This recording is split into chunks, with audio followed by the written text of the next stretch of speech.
2012 CAA Football Media Day Live.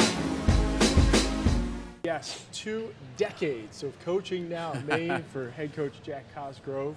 Congratulations on that, and always good to see you here at Media Day. 9-4 last year with the Black Bears. You get to the quarterfinals of the NCAAs.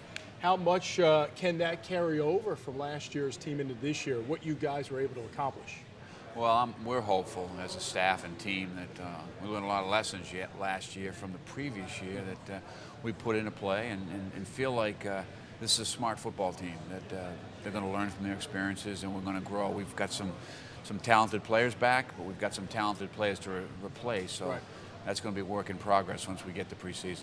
We've talked about you can check in on social media at Twitter, _CAA football, and some of the questions continue to come in, and I have one here for you, Coach. This is Brian.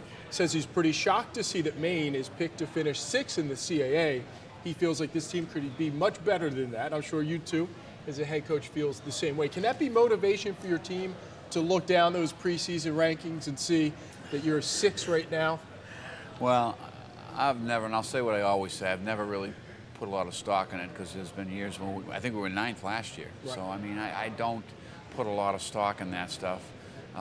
And we don't really use it as motivation. I think, you know, the game itself is motivating. The league we play in is very right. challenging and motivating as it is. We know each and every week we're going to play a great football team.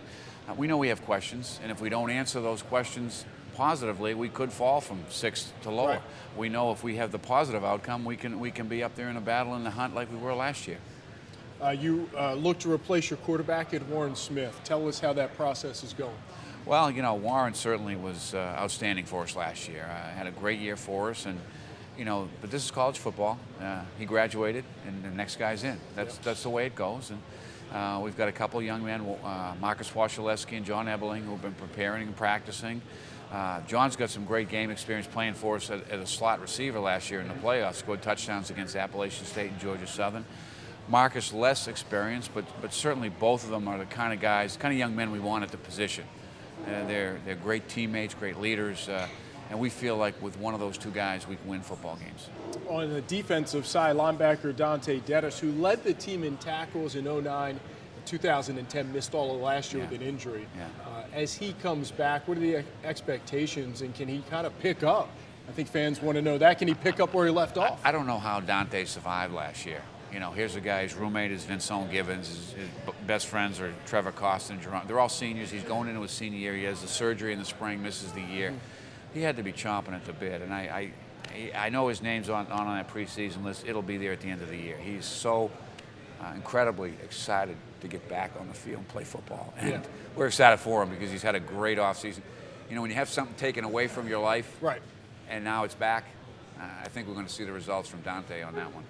You guys won 7 of your first 8 last year. To get off to a start like that, how big was that for your team, which eventually goes to the playoffs and gets through the quarters? The thing I was most proud of was the fact that, you know, we had some turbulence early in the year. We had a ton of injuries. We lost 2 tight ends. We lost 2 receivers.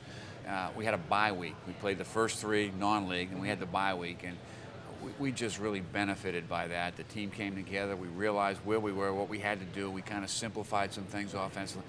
We did a lot of really smart things as a staff and football team, and then went out and had 2 of our best wins of the year at Delaware and against Delaware and James Madison back-to-back. And that really did a lot for our confidence, and we really made that work for us last fall. You're in Chestnut Hill to open the season. I'm sure players can't wait to get on the field and play games. Yeah. How much are you guys looking forward to getting out there against Boston College? Well, it's a regional game for us, which I think makes a lot of sense in the FCS, FBS world. You know, we have a chance to play in front of a lot of our alums and people that are New England folks that can come there and see that. We haven't played the FBS game at the front end of the schedule since 2008 when we went down to Iowa. So this is a little bit new.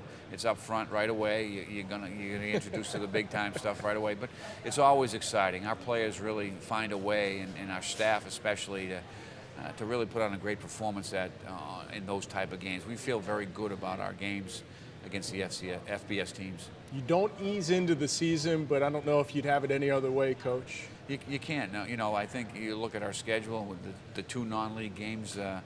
Albany and Bryan are two great programs here in the Northeast. Then we go Delaware, Towson, and New Hampshire. Bang, bang, bang. I mean, that's really tough stuff. Yeah, once you get into the CAA, there are no easy weeks. Always good to see you, Coach. Best of luck in 2012. Thank you very much. Great being here.